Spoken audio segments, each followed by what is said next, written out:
jaoks on valinud välja spordiala, mida toetada ja mille nagu põhjus, miks me just maadluse valisime, on selles, et maadlus on väga populaarne. Üks asi on, Jaanus võib siin aidata, on viies või kuues populaarsuselt harrastajate hulgast Eestis. Ja maadlus on niisugune spordiala, mis on levinud üle Eesti. Et meie eesmärk oli sporditoetusel toetada valdkonda, mis ei kontsentreeru nii suurtesse keskustesse, vaid oleks laialt harrastajate hulgalt üle Eesti. Hea meel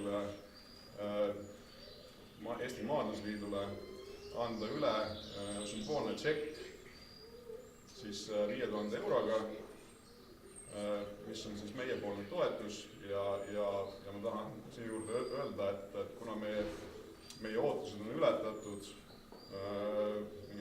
inimeste aktiivsuse poolest, kes on soovinud anda oma panust Eesti sporditoetusse, et siis me anname selle tšeki üle lubadusega, et me järgmisel aastal isegi suurendame oma panustust Maadlusliidule.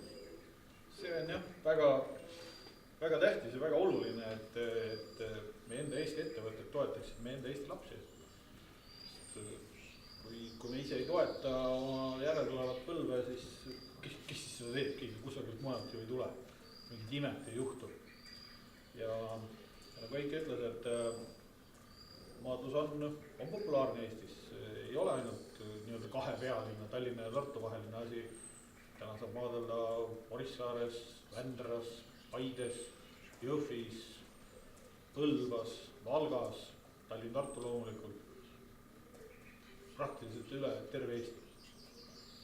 Ja 5000 euri on piisavalt suur raha, et seda noortespordis kasutada ja kasutada targalt ja otstarbekalt.